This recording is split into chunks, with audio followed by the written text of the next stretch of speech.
Hello दोस्तों, sir Thakur. Module 9 में आपका स्वागत है। मॉड्यूल 8 में आपने देखा था कि लोन लेते वक्त क्या क्या सावधानियां बरतें, क्या मिस्टेक ना करें, कैसे आप नेगोशिएट करें, कुछ व्यवहार कैसे करा सकते हैं।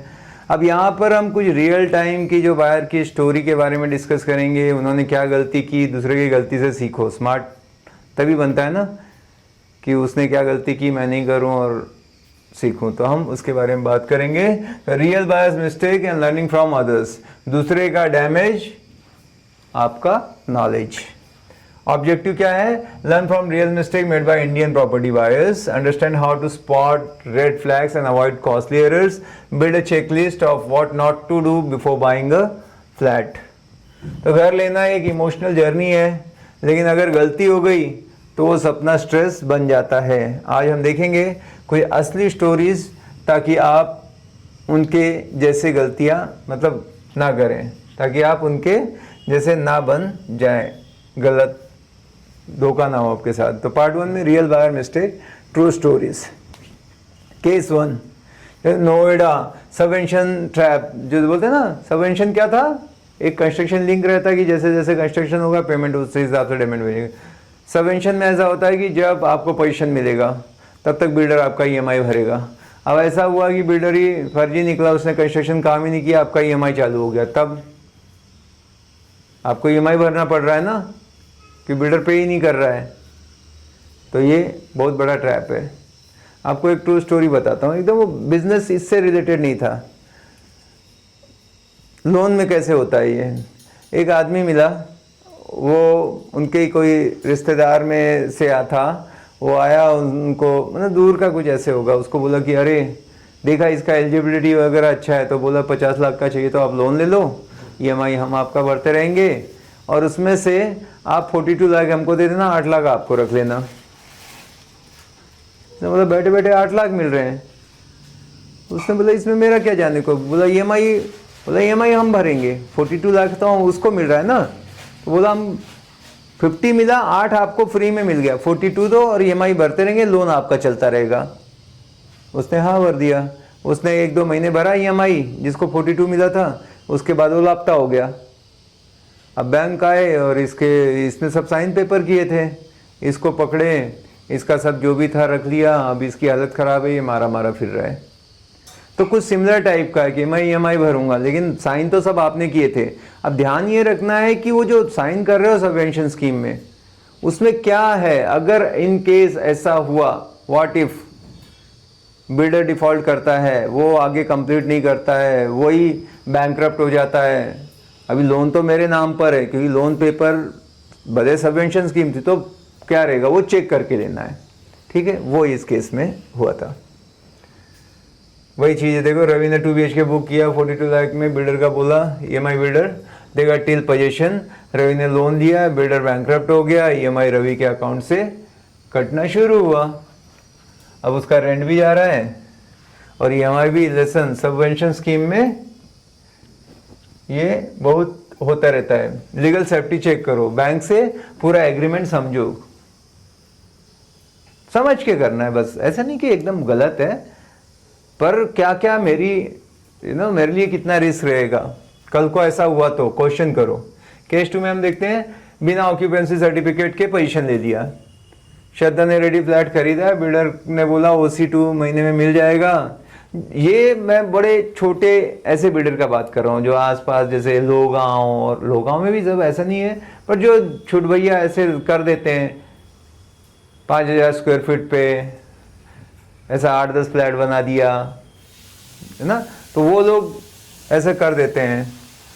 तो उसमें घर मिल गया, सोसाइटी में लाइट नहीं है, ड्रेनेज पेंडिंग है, क्योंकि ऑक्यूपेंसी सर्टिफिकेट मिला ही नहीं है। वो पूरा प्लान अप्रूव्ड, सैंक्शन प्लान, ये सब कुछ था ही नहीं। वो हाफ रेट में मिल रहा था प्रॉपर्टी। तो कोई भी ऐसा तो जमीन देख के बांध दिया अपने हिसाब से, कल को वो आके तोड़ भी सकते हैं ऐसे। तो ये चीज़ें चेक करके कि प्लान सैंक्शन है या नहीं, उसी के हिसाब से बना है कि नहीं, और ऑक्यूपेंसी सर्टिफिकेट आया है कि नहीं, वो देखना चाहिए। तो लेसन क्या है? तो विदाउट ऑक्यूपेंसी सर्टिफिकेट इलीगल है वहाँ पे रहना, क्योंकि नो OC तो ऑक्यूपेंसी नहीं है, तो कोई पानी दे कॉर्पोरेशन का कोई नहीं है, नो कोई रिसेल आप नहीं कर सकते क्योंकि ये डॉक्यूमेंट आपसे मांगे जाएंगे, ऑक्यूपेंसी सर्टिफिकेट दो। और अगर वो नहीं रहेगा तो मतलब जो रिसेल वगैरह है तो कई सिटी में ऐसा है कि रजिस्ट्रेशन भी नहीं कर सकते बिना ऑक्यूपेंसी सर्टिफिकेट के, तो ऐसे फंस जाते हैं लोग। Case 3 Mumbai, hidden floor right charges. तो प्रतीक ने क्या किया, 6th फ्लोर पे फ्लैट बुक किया, ब्रोशर रेट 80 लाख था, booking done, final demand 88 lakh का। तो उसमें क्या 3 lakh parking, 2 lakh fried rice, 1 lakh society charges plus GST. तो लेसन डिमांड बिल्डर से full cost sheet from day 1 hidden charges लिखवा लो। ठीक है, यहाँ पर क्या हुआ 80 बोला, पर ये चाहे हो तो, और बिल्डर क्या बोल देगा उसका आदमी, ये तो स्टैंडर्ड चार्जेस रहते हैं सर, सबके लिए अप्लीकेबल है ये देखो। पर ठीक है, शुरू में ही एक एक चीज जो भी है, भले वो 500 रुपए बोला सब लिख दो, बाद में ऐसा कुछ ना हो। फिर मैं समझ के लूंगा ना, देखो पहले मुझे पता ही नहीं था, फिर अचानक अरे ये भी भरना पड़ेगा, ये तो स्टैंडर्ड चार्जेस है, फ्लोर राइस तो लगता ही है उसका, कार पार्क का ये लगा दिया, तो फिर तो परेशान होते हैं ना। तो ये एक एक पैसा इंपॉर्टेंट है, घर लेना पहले ही स्ट्रेच कर रहे हैं इतना ज़्यादा। तो इन चीज़ों का ध्यान दो, दूसरे की गलती से अपन भी सीखना चाहिए कि भाई हर एक चीज़ मैं लिखवा के मेरे मेल पे भेज दो, मुझे व्हाट्सअप कर दो कि क्या रहेगा, कल को मैं दिखा सकता हूँ कि देखो बात नहीं हुई थी, और उसको लिखा भी था कि इसके अलावा और कुछ तो नहीं रहेगा, वो भी है तो बता दो, एंड टाइम पे नहीं आना चाहिए। वो बोलेगा थोड़ा बहुत, बोलना थोड़ा बहुत भी है तो उल्टा बढ़ा के लिखो, बाद में बच जाएगा तो अच्छा है। तो मिस्टेक अभी हम, ठीक है, तो पार्ट 2 में टॉप 10 बायर मिस्टेक लिस्ट जो है हम देखेंगे क्या क्या 10 बड़ी गलतियां अक्सर लोग कर लेते हैं, व्हाई इट्स रिस्की। ठीक है,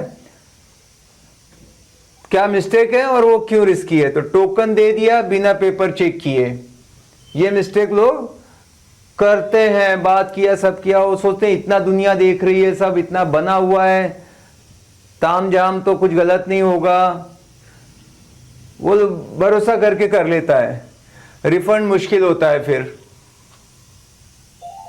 ठीक है, कैंसिल कर दिया, रिफंड में फिर वो आप चक्कर मारते बैठ रहे हो, तो पहले ही सोच लो। सिर्फ शो फ्लैट देख के डिसाइड कर लिया, सैंपल फ्लैट जो बोलते हैं ना, वो देख के डिसाइड कर लिया, क्या प्रॉब्लम आएगा, जो रियल फ्लैट रहेगा वो स्मॉलर रहेगा या डिफरेंट होता है। ये अक्सर ये करते हैं गलती, तो उस पे मत जाओ, वो तो दिखाने के लिए बना है। रियलिटी में उसके सारे डॉक्यूमेंट मांगो कि भाई मुझे इसका घर का फ्लोर प्लान दे दो, किचन का साइज क्या रहेगा, बेडरूम का कितना रहेगा, मास्टर बेडरूम है तो वो सब समझ के लो। थर्ड क्या है, लीगल एडवाइस नहीं लिया, ये गलती भी लोग करते हैं, फ्रॉड या डिस्प्यूट हो सकता है। लीगल एडवाइस ले लो, कोई चीज है करने जा रहे हो, इतना बड़ा पैसा खर्च कर रहे हो, तो और 5,000 से ही किसी एक से बातचीत कर लो कि भैया ऐसे है, और वो भी जानकार हो उस फील्ड का। कोई भी मेरे रिलेटिव है उनसे पूछने से अच्छा है कि एक जो प्रोफेशनल है उसके पास मैं जाऊंगा। ठीक है, रेरा नंबर वेरीफाई नहीं किया, ये गलती करते हैं। इलीगल प्रोजेक्ट हो सकता है, आप पढ़े लिखे हो और रेरा नंबर नहीं देख के घर ले रहे हो, तो फिर क्या फायदा। पहली चीज है मैं ये चीज चेक करूंगा, फिर बाद में गलती हुई तो रोते बैठेंगे तो फायदा क्या। हाँ, क्योंकि रेरा नहीं है तो इलीगल प्रोजेक्ट हो सकता है। ओसीसीसी मतलब ऑक्यूपेंसी सर्टिफिकेट या कंप्लीशन सर्टिफिकेट के बिना पोजीशन ले लिया, फ्यूचर रिसेल पे प्रॉब्लम हो सकता है। क्या पता उसने मतलब 5 फ्लोर का उसको परमिशन था, उसने 7 बना दिया, ऊपर के 2, इसीलिए उसको ओसीसीसी नहीं मिल रहा, बाद में आपका बिकेगा ही नहीं, आप फिर परेशान होते रहोगे। फ्यूचर रिसेल में प्रॉब्लम, बैंक एजेंट के कहने पे लोन लिया, हाई रेट इंटरेस्ट रेट या बैड इंश्योरेंस। बैंक वाला जो आते हैं वो तो उनका जो अच्छा प्रोजेक्ट है बोलेंगे ये वाला ले लो, इसमें ऐसा वैसा है, लेकिन आप अपना दिमाग से लो। 3-4 से बात किया तो आपको पता लगेगा ना इसका इंटरेस्ट रेट कितना है, इसका क्या है, फ्लोटिंग अच्छा है, फिक्स रेट अच्छा है, कितने प्रोसेसिंग फीस है, और कोई चार्जेस तो नहीं है, वो पूरा चेक करके लिया तो अच्छा रहेगा। साइट विजिट बिना बुकिंग कर दिया, इंफ्रास्ट्रक्चर नॉइज नहीं देखा। बहुत लोग एनआरआई है, यहाँ है, बस वो मार्केटिंग टीम जाके सिंगापुर में, दुबई में ये सब अपना करते रहते हैं कि देखते हैं यहाँ पे इंडियन लोग हैं यूएस में, तो बिना देखे बोला अभी क्या है सर, आजकल तो पूरा वीडियो कॉल पे हो जाता है, आपको आने जाने की जरूरत नहीं है, बट आपको वीडियो कॉल पे वहाँ आजू बाजू का कुछ समझ में नहीं आएगा ना, टूटी फूटी सड़कें कैसी है, नॉइज़ कितना आ रहा है, ये पूरा कंस्ट्रक्शन होते रहता है दिन रात, धूल मिट्टी आती है, बहुत सारी चीज़ें आपको समझ में नहीं आएगी। ट्रैफिक का वहाँ पे क्या प्रॉब्लम है, बाकी इंफ्रा है या नहीं है, फिजिकली देखना ही चाहिए। इतना पैसा लगा रहे हो, बहुत लोग फंसते हैं एडवर्टाइज देख के यहाँ वहाँ। आजकल सब जगह प्रमोशन इतना हैवी होता है, सोशल मीडिया, डिजिटल, और वो देख के चमक दमक ले लेते हैं और रियल में आके देखते तो हे भगवान, उनको फिर वो ढूंढते रहते हैं ना, उनको रेंटल के लिए कोई मिल रहा है ना रिसेल के लिए। इतने हमको फ़ोन आते हैं, हम लोग खरीदते समय कैसे आदमी फंस जाते हैं। तो थोड़ा आप लोग जाके देख के ही लो भैया, पैसे बहुत हो गए हैं तो फिर थोड़ा और कुछ करो, लेकिन ये बिल्डर लोग को मत ऐसे दो फ्री में। साइट विजिट बिना बुकिंग बहुत ही रिस्की रहता है। बिल्डर के प्रेशर में जल्दी डिसीजन ले लेते हैं, मिस बेटर डील। वो ऐसे करेंगे कि बस ले लो, नहीं तो ये अभी कल से प्राइस बढ़ने वाले हैं, आज का स्पॉट ऑफर है 2 लाख का, फिर ये हो रहा है, ऐसे कुछ ना कुछ आपको दे देंगे कि आप जल्दी प्रेशर में आके बिक जाओगे। नहीं तो बोलेंगे इसको दूसरा देख के गया, ये लास्ट 2 यूनिट बची है, तो आपको पूरा सोचने का नहीं टाइम देंगे। उनको पता है कि आप अगर देख के गए, 4 आदमी से पूछा, तो वो हाथ से निकल जाएगा, क्योंकि इसकी पोल खुल जाएगी। वो बताओगे कि मैं घर ले रहा हूँ, तो बोलेगा वहाँ मत ले, उनका एक लफड़ा हो गया, ये बिल्डर ऐसा है, ये तो एरिया ऐसे, सब बता देंगे। वो सोचते हैं कि अभी आपको ले लें, वहाँ पे वो ऐसा माहौल रहता है, कैसे भी करके बच के निकलना है उनसे। प्रेशराइज जितना करे कोई तो और लेना ही नहीं उससे, बोलना कि देखो मैं आराम से डिसीजन लेना, मेरे को 2-4 और भी प्रोजेक्ट है, बिना देख के जो है बिल्कुल फर्म रहो। ज़्यादा ऐसे कमज़ोर नहीं बनना है कि कोई भी कुछ भी आए और बेच के चला जाए। No budget for interiors, loan से भी फर्नीचर लेना पड़ेगा। मतलब सारा इतना पूरा स्ट्रेच करके, घर का गोल्ड वोल्ड भी देख के कैसे तो भी घर ले लिया, अब आपके पास एक पैसा नहीं बचा कि इंटीरियर करूँ, घर के पर्दे नहीं लगा रहे हैं।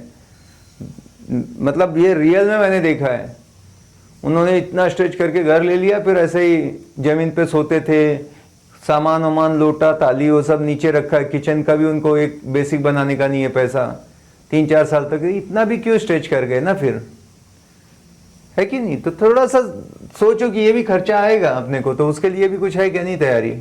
लोन एलिजिबिलिटी के हिसाब से बजट बनाया है, ये है ना, लोन के हिसाब से किया, फिर ईएमआई का स्ट्रेस आ गया, बाद में कुछ खर्चा आ गया अनएक्सपेक्टेड, तो परेशान होते रहे।